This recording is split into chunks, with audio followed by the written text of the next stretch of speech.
Bonsoir. Donc nous allons poursuivre le chapitre 6 qui traite les transitoires des lignes de transmission. Aujourd'hui, on va traiter la session 6.7, donc qui est consacrée à l'extraction des données des composantes symétriques à partir des résultats des programmes LCC.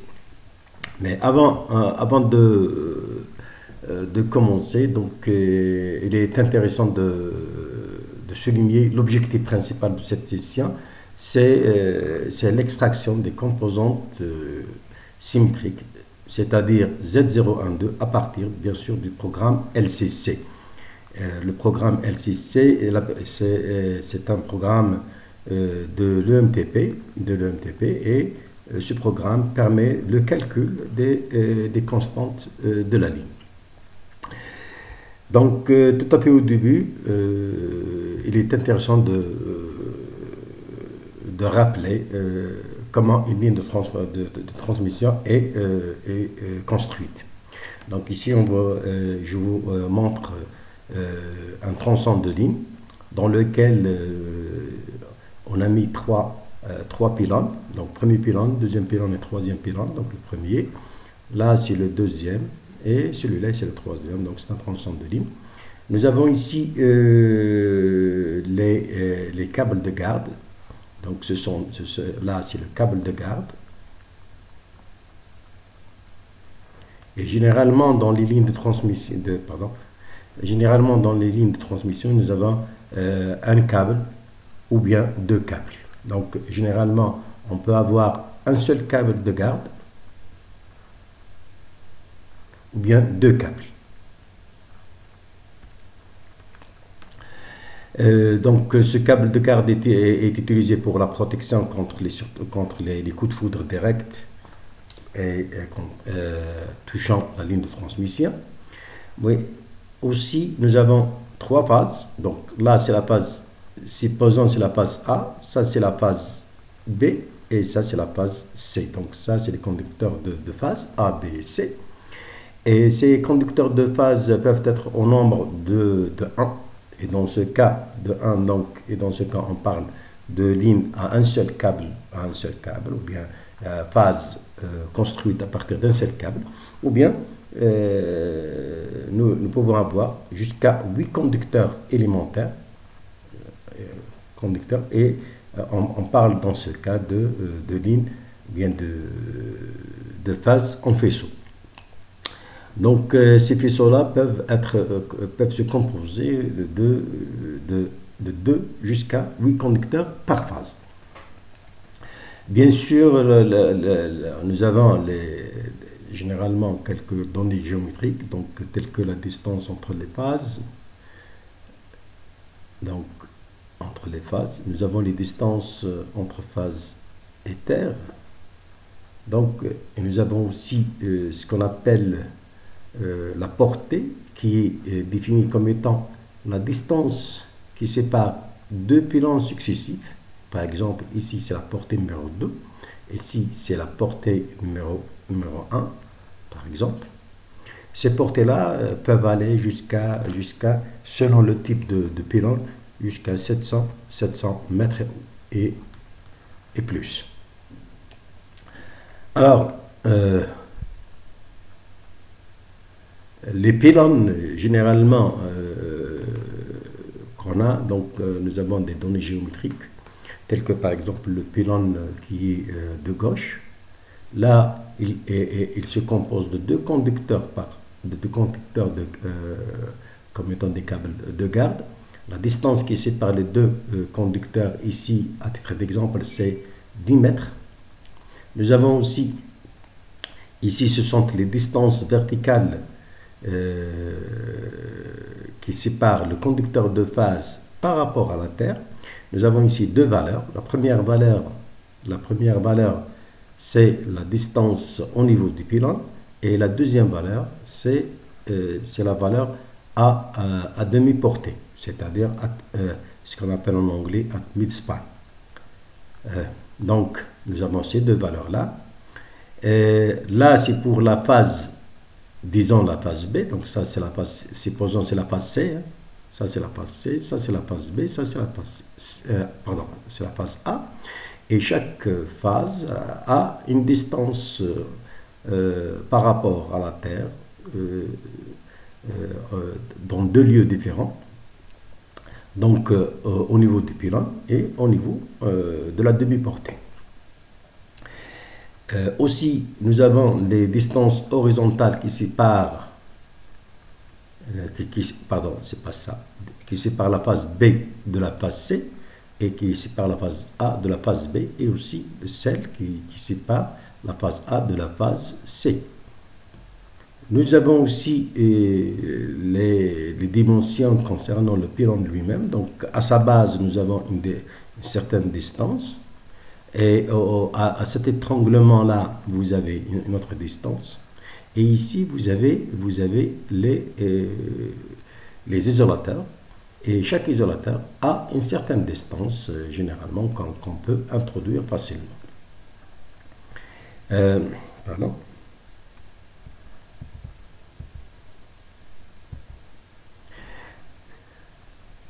Le deuxième exemple, c'est un autre type de pylône. Donc, vous avez, donc, généralement, on peut tracer un repère juste au milieu des pylônes, justement pour faire entrer les différentes distances géométriques, ou bien la configuration géométrique de la ligne à chaque niveau.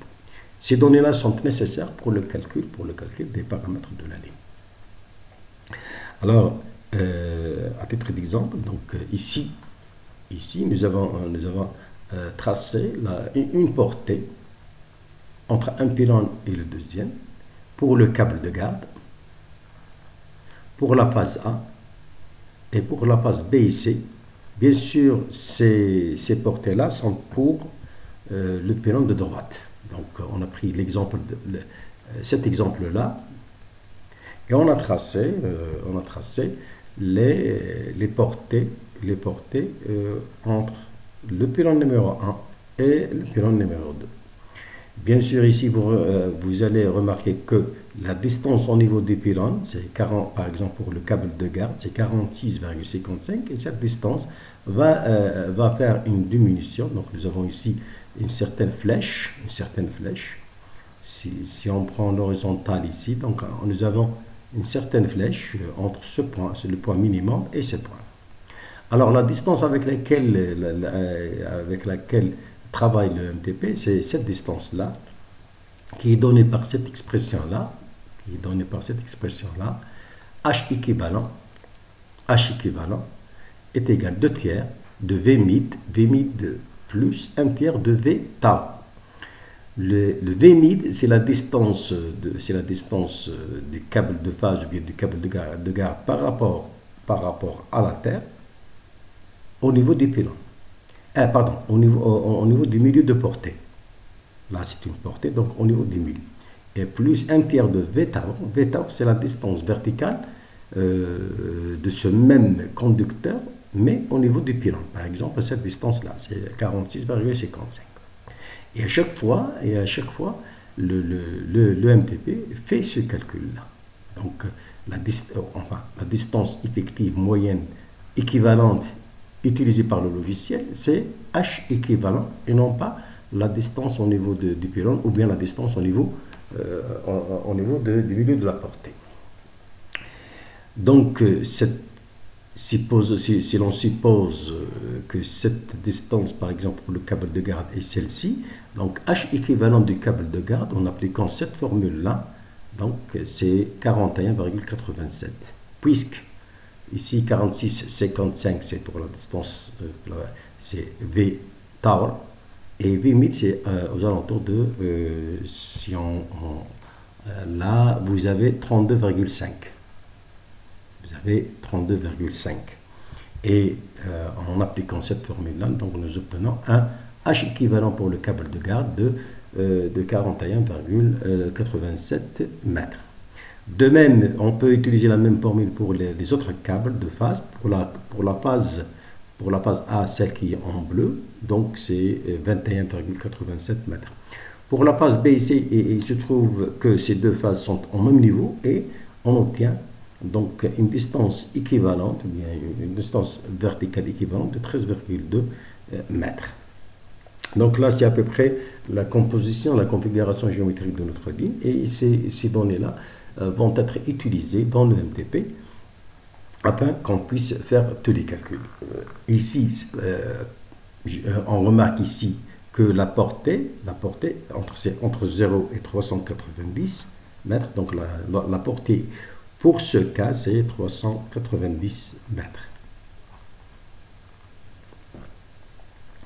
Alors, maintenant, comment introduire le fichier de données? Bien, qu'est-ce qu'on a à introduire dans le fichier de données? Donc, nous allons commencer par la ligne. Donc, ici, vous avez le nom ou bien le type de ligne. Donc, on doit indiquer au logiciel le type de ligne. Est-ce que c'est une ligne aérienne ou bien c'est une ligne souterraine? Bon, pour notre cas, puisque on est en train de travailler simplement sur les lignes aériennes, donc la ligne souterraine, on la laisse pour une autre fois. Alors, on donne aussi un nom à notre ligne, par exemple L30, et là, vous avez plusieurs éléments. Vous avez ici cette case à cocher, c'est pour dire que la ligne, elle est transposée ou pas.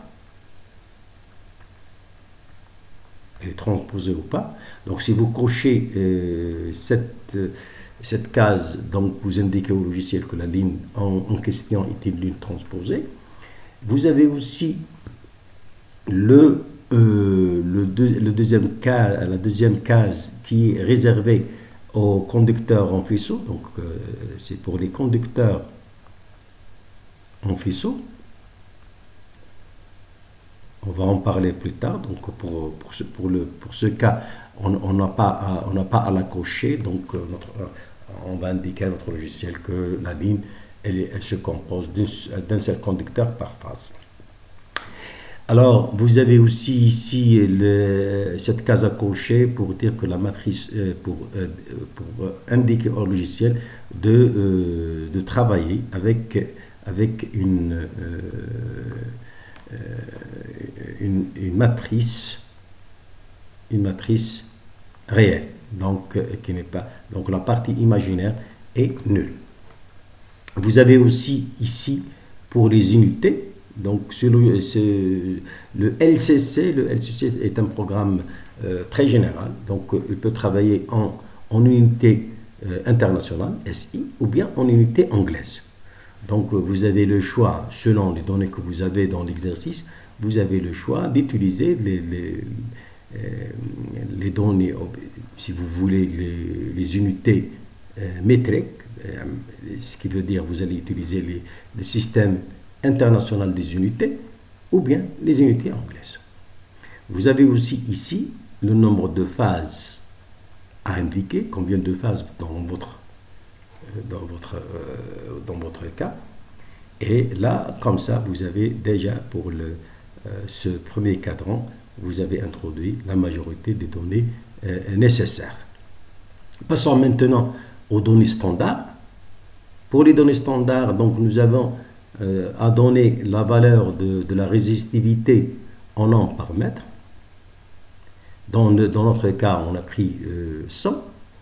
Vous donnez aussi la fréquence à laquelle vos paramètres seront calculés, spécialement L ou C, donc la matrice inductance et la matrice capacitance.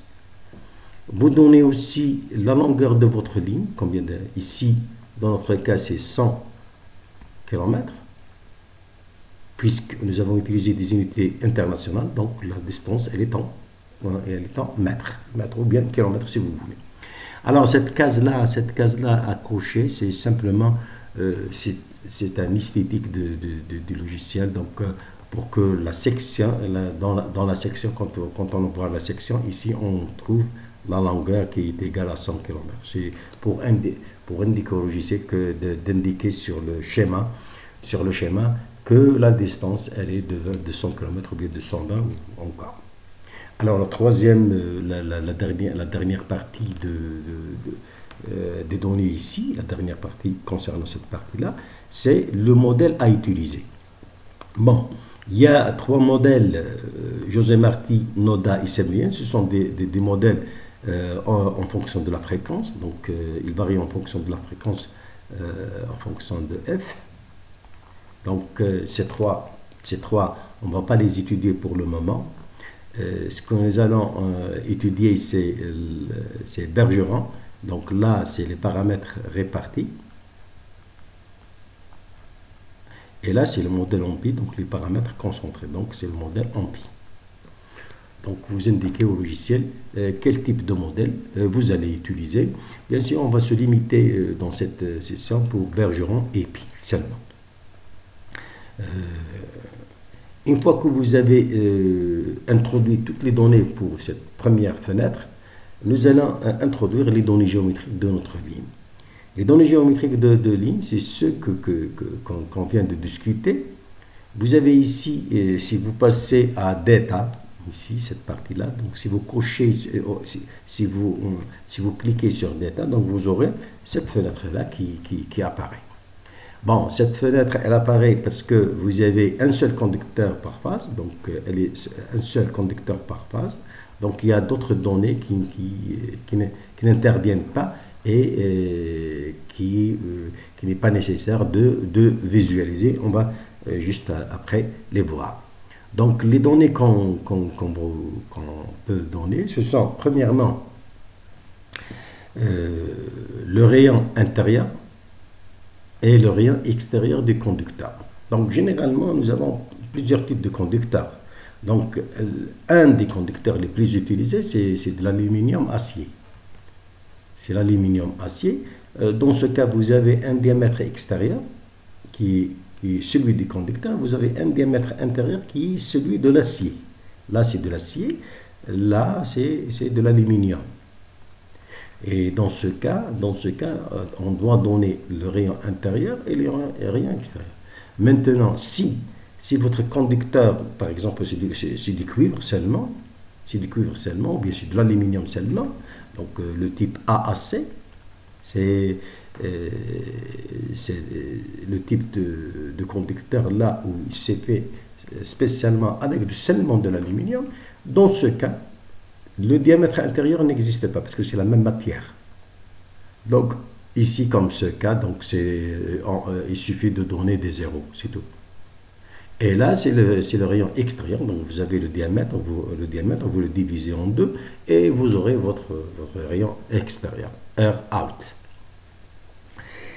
La colonne, la troisième colonne, ou bien si vous voulez la quatrième colonne, avant de parler de la quatrième colonne, la première colonne, c'est de donner les phases. Donc la phase 1, la phase 2, la phase 3. Les câbles de garde, on donne des zéros. Donc, parce que les câbles de garde, la phase, elle n'a pas une tension. Donc la tension, elle est nulle et on les note par zéro.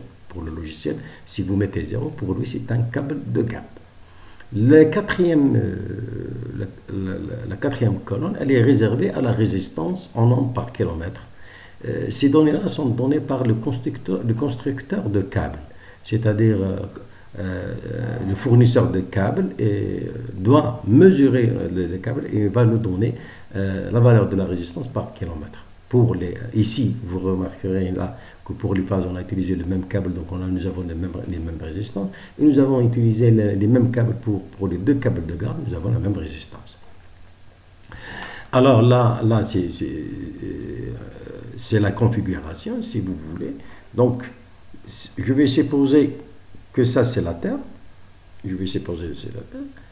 C'est justement pour interpréter cela. Donc, j'ai le repère qui est généralement au milieu du pylône.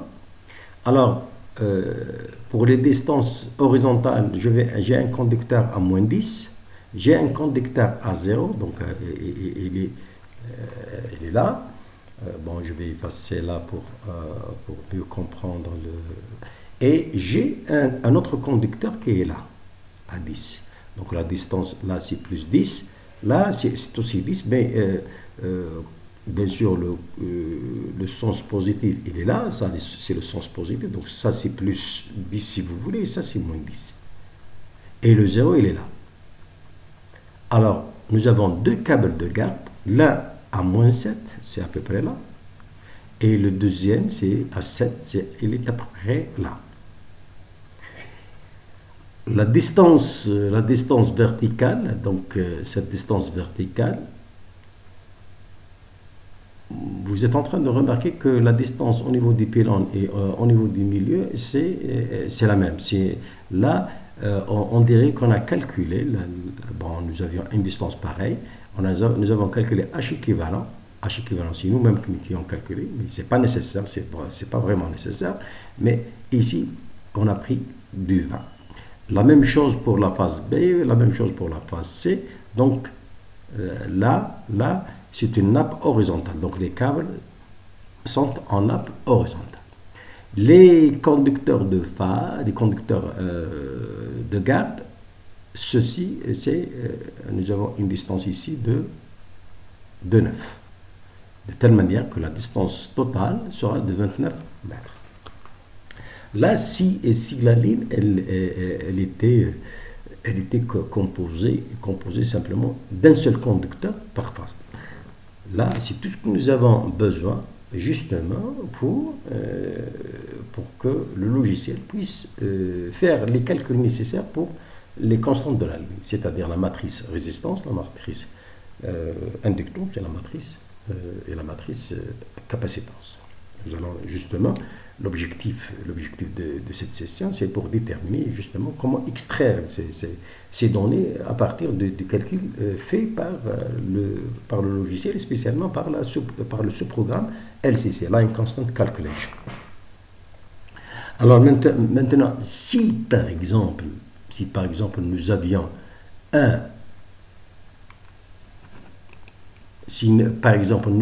des conducteurs en faisceau, dans ce cas, on doit cocher auto-bundling.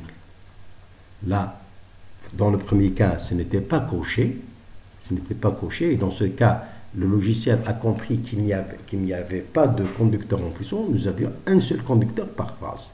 Par contre, si vous cochez auto-bundling, donc on n'a rien changé, on a laissé le tout. Seulement, on a rajouté la case crochet des conducteurs en faisceau et la fenêtre data devient comme ça. Donc, il y a trois fenêtres qui apparaissent, plutôt trois colonnes qui apparaissent. Et là, ça, c'est les mêmes colonnes qu'on avait précédemment, sauf que dans le cas où vous cochez la case pour les conducteurs en faisceau, donc du moment que vous êtes en train de dire au logiciel que les conducteurs de phase se composent de plusieurs conducteurs en faisceau. Plusieurs conducteurs. Donc ici, du moment que le conducteur veut dire qu'on a plus d'un conducteur, donc vous devriez donner le nombre. Donc là, vous donnez 2, 3, ainsi de suite, le nombre de conducteurs que vous avez.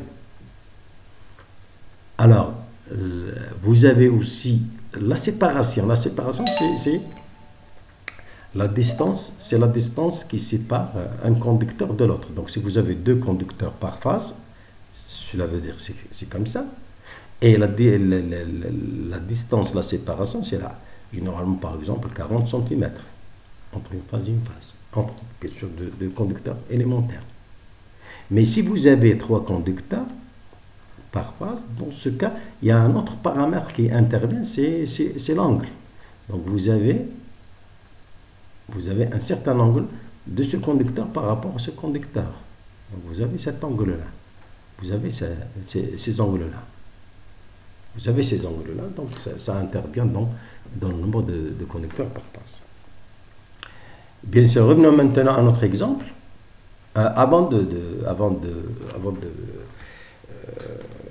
de continuer avec l'exemple, vous avez aussi, si par occasion vous oubliez la signification de n'importe quel élément, vous avez la possibilité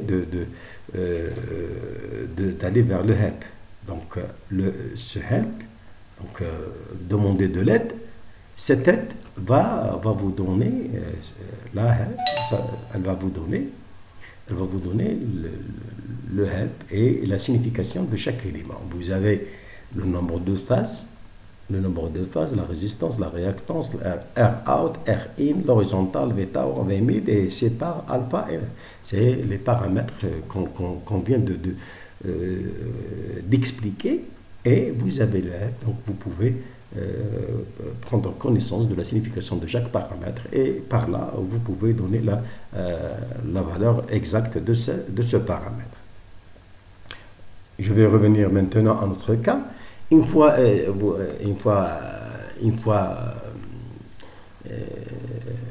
exécuté, donc nous aurons ce fichier de données. Donc on peut avoir ce fichier de données. Donc le résultat de line constante, d'ailleurs vous avez ici line constante, vous demandez line constante, et tout à fait au début ce sont les paramètres que vous avez introduits, et là ça c'est les données si vous voulez que vous avez, et là c'est le résultat obtenu, là c'est les résultats. Alors ce que nous avons donné, premièrement, donc on avait demandé que le calcul soit fait à 60 Hz. Et là, ce sont les phases, phase 1, 2, 3. Vous avez donné les valeurs, donc les valeurs de cela. Donc toutes ces valeurs, vous les avez données. Donc ici, c'est les données qu'on avait. Et là, c'est les 100 km là. Donc la longueur de la ligne, c'est 100 km. Alors, les paramètres modaux de la ligne sont dans les lignes commençant par -1, -2. Donc, les paramètres modaux, la séquence 0, la séquence positive et la séquence négative, donc 0, 1, 2, sont mentionnés ici par des valeurs -1, -2, -3. -1, -2, -3. Donc les données sont là.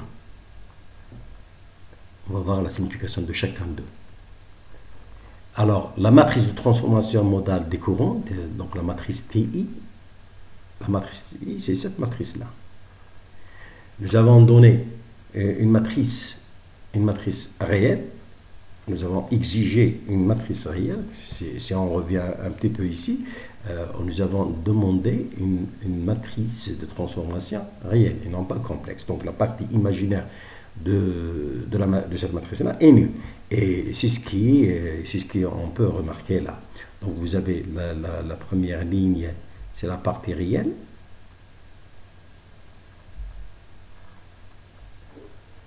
Et la deuxième ligne, c'est la partie imaginaire qui est ici nulle. Donc ça, c'est le fichier, si vous voulez, on vous donne le fichier de données. En plus du fichier de données, on vous donne des résultats. Donc cette partie-là, c'est le résultat. Donc elle commence par VIntage 1 et elle se termine par la matrice modale.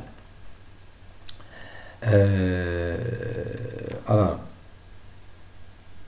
passons maintenant à l'extraction c'est-à-dire la procédure comment extraire les paramètres. Donc, si vous lisez la matrice de résultat, vous avez les 364 10 puissance moins 1, c'est-à-dire là, c'est 0,364. Ça, c'est la première valeur de RM. R modal 0. C'est en nombre par kilomètre, donc ça, c'est le mode 0 de R.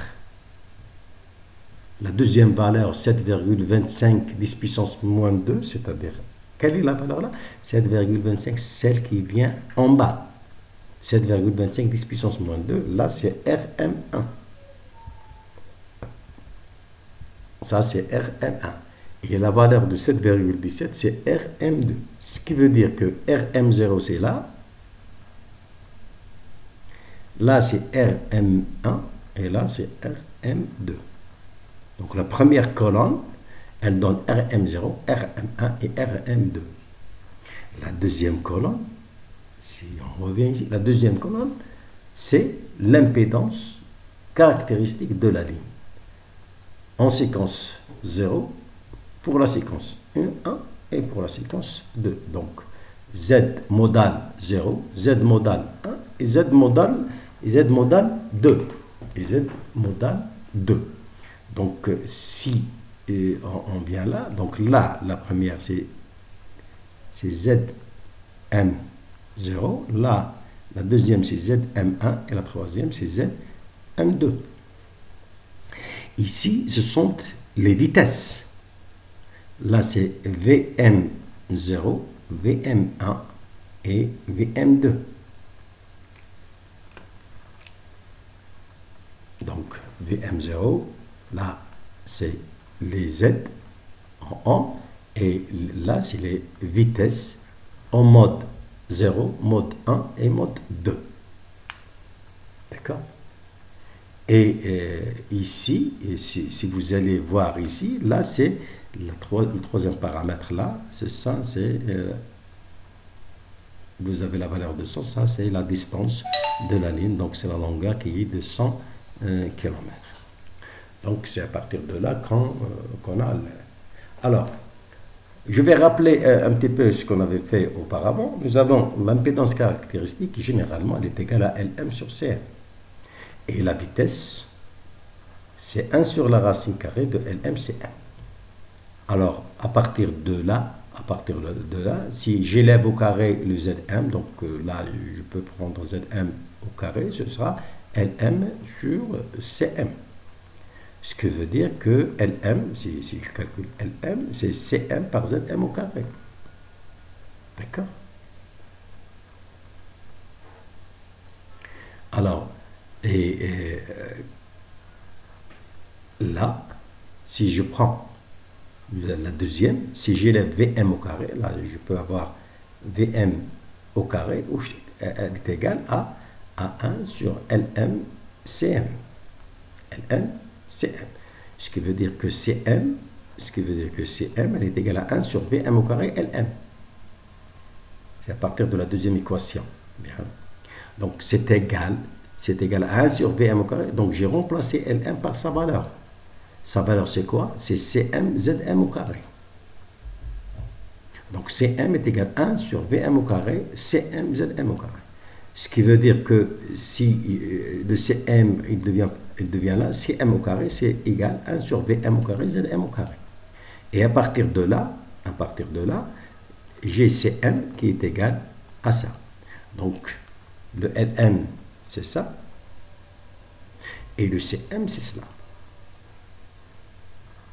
Donc, à partir de là, je peux déterminer la capacité CM0, c'est 1 sur VM0 VZM0, et dans ce cas, le CM0, puisque j'ai VM0 à quoi est égal, j'ai la valeur de ZM0, j'ai la valeur de VM0, et dans ce cas, je trouve que CM0, c'est cette valeur-là. Le LM0, j'applique la deuxième formule, je peux déterminer le LM0 ici. Et de même pour les différentes valeurs CM1, LM1, CM2, LM2. Donc j'aurai 7,935, 1,484 millihenry par kilomètre et ainsi de suite. Là, donc à partir de là, j'ai pu déterminer les CM0, les CM1 et les CM2. En plus, j'ai pu déterminer le LM0, le LM1 et le LM2. Donc, à partir de là, on a déterminé ces paramètres-là. Maintenant, avec la matrice de transformation du courant donnée dans l'exercice, c'est-à-dire, j'ai repris simplement la partie réelle ici, donc 0,58, moins 0,7, moins 0,41, 0,55, 0, 0,812, 0,58, 0,707 et moins 0,41, je l'ai repris ici. Donc, c'est ce que vous voyez là. Alors, je l'ai appelé PI non transposé ou bien intransposé. Pourquoi? Parce que dans le fichier de données, on n'a pas coché la partie transpose. Transpose n'a pas été coché, donc ce qui veut dire que la ligne, elle n'est pas transposée. C'est une ligne non transposée. Donc la matrice TI donnée par le logiciel, c'est pour une ligne non transposée. Elle est appelée TI intense. On l'a appelée comme ça. Et la valeur, elle est donnée par le logiciel. Ce que j'ai fait, c'est simplement de la reprendre ici. Alors, on rappelle aussi ce qu'on avait fait auparavant, c'est que le TE par TI, c'est une matrice identité. Il suffit de prendre le petit d égale à 1, hein, et pour avoir l'identité, donc c'est l'identité. Et à partir de là, je peux déterminer le TE non transposé, c'est égal à l'identité par TI transposé, T par l'inverse de TI intransposé, transposé moins 1. Donc, et là, je peux déterminer le TE. Alors, comme vérification, est-ce que le TI, parce que nous avons le TE par TI transposé est égal à la matrice identité, ce qui veut dire que TE, c'est égal TI, c'est égal à I divisé par TI transposé, c'est égal à I multiplié par TI transposé inverse. Donc les produits matriciels. Et pour vérification, ça c'est simplement pour une vérification, donc la valeur trouvée de TE que je multiplie avec TI transposé doit être égale à l'identité. Donc cette relation est vérifiée. Si elle est vérifiée, donc TE, c'est cette matrice-là.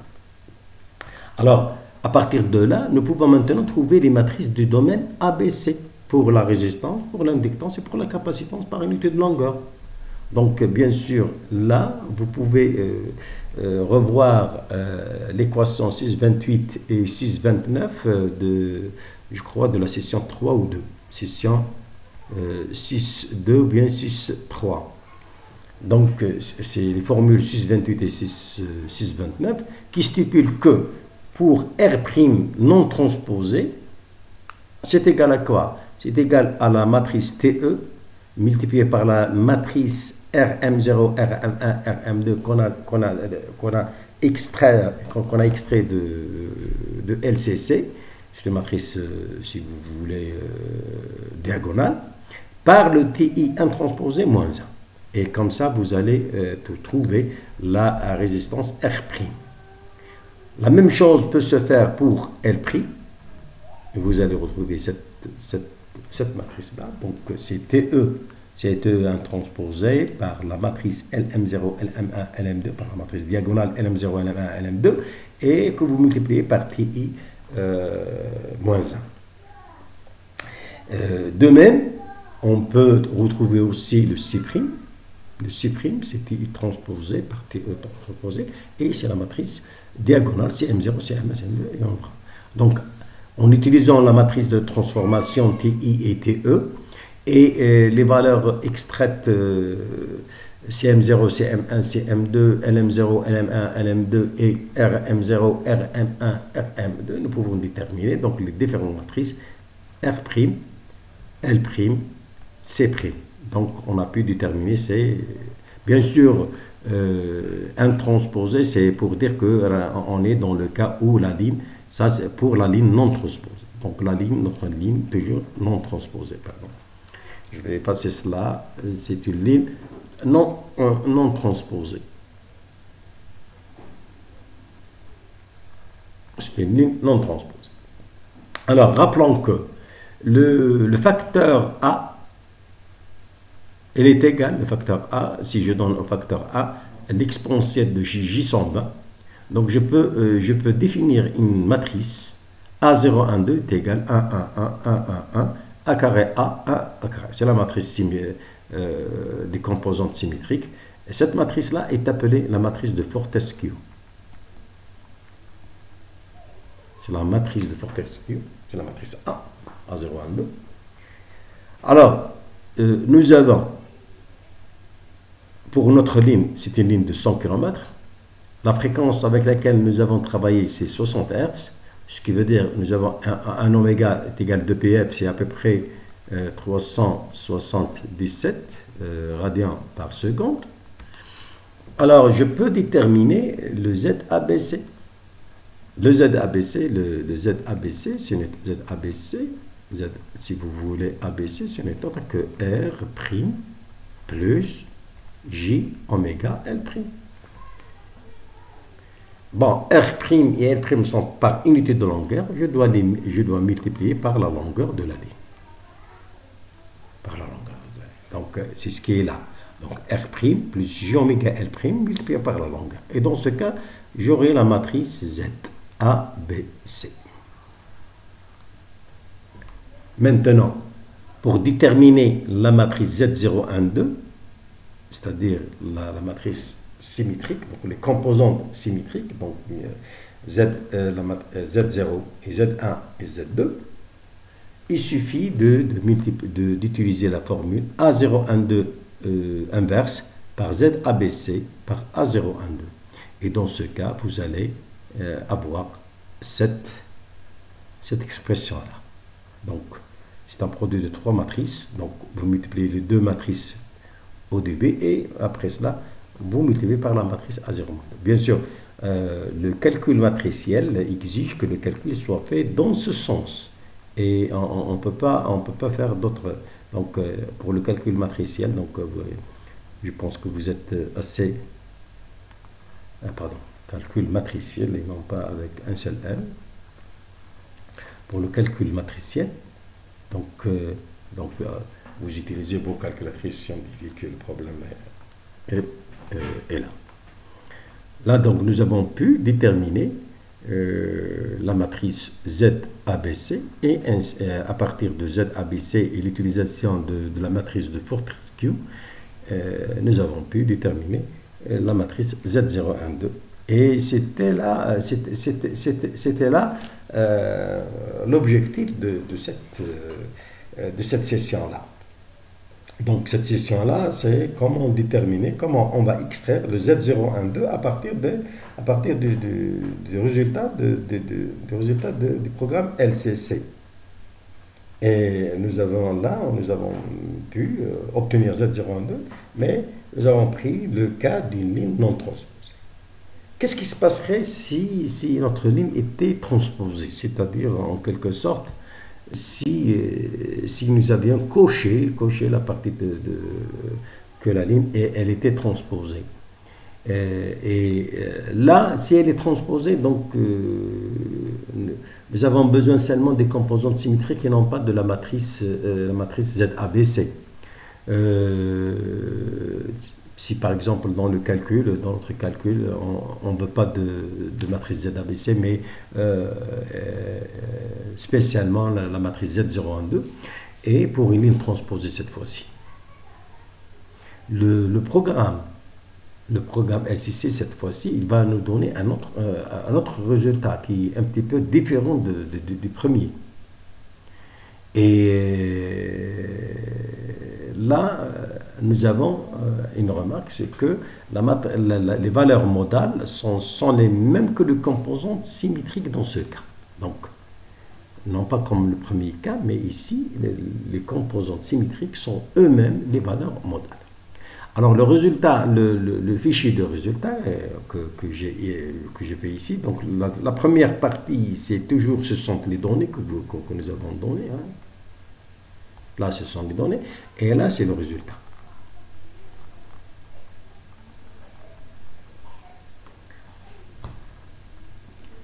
Donc là, nous n'avons pas besoin de la matrice modale, la matrice de transformation modale. Elle est supposée celle de Bergeron ici. Donc là, on n'a pas besoin de cela. Et vous remarquez ici que nous avons fait le calcul pour 60 Hz. Nous n'avons pas changé de fréquence. D'autant plus, le kilométrage il est resté le même. Donc les distances, toutes les caractéristiques, si vous voulez, géométriques, restent les mêmes. Donc on ne va pas changer sauf qu'on a introduit que la ligne est transposée. Alors, toujours, donc les valeurs modales sont ceux qui sont donnés par -1, -2, -3, ainsi de suite. Cela dépend.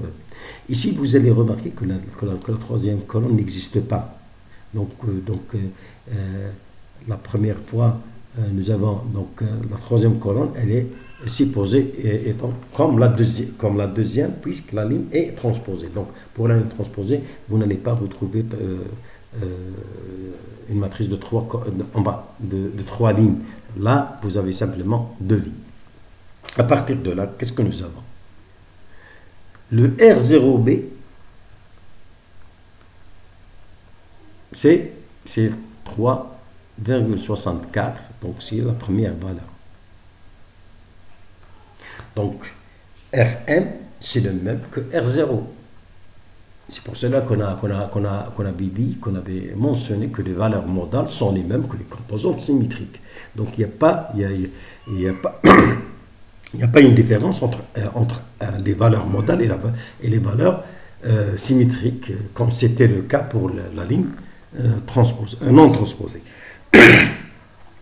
Donc R0, là, je vais noter là, la première valeur, c'est R0. Donc là, c'est R0. La deuxième, le RMB, c'est quoi? Le RMB, c'est la valeur de 7,21, c'est-à-dire c'est cela. Donc R0, là c'est R1. Bon, on a supposé B, on va supposer B. Et nous avions dit que la troisième ligne n'existe pas, ce qui veut dire que RMB est égal à R2B. Et c'est ce qui est ici. Donc R0B c'est cela, la deuxième valeur c'est R1B et R2B est égal à R1B. De même, nous avons ZC0, l'impédance caractéristique 0, c'est la même que Zm, donc c'est les mêmes valeurs, et nous avons ZC1. Maintenant, puisque la ligne est transposée, ZC2 c'est ZC1. De même, nous pouvons faire la même chose pour les vitesses V1 et V0. Et ici, bien sûr, V2 et V2,0, c'est V1,0. Ou bien, ça c'est noté V1, donc V2 est égal à V1. Donc, en procédant de la même manière, on peut déterminer le C0B, 1 sur V0, ZC0, donc en utilisant des formules qu'on avait développées pour le canon transposé. Et dans ce cas, nous avons la valeur de C0B et la valeur de CMB. C'est ça. La même chose, la même formule peut être utilisée peut être appliquée aux inductances, et dans ce cas, nous aurons L0, L0B, c'est 3,69 millions par kilomètre, et LMB, c'est 1,392 millihenry par kilomètre. D'accord? Donc, ici, vous avez le CMB. Le CMB, il est là. Déjà, c'est calculé.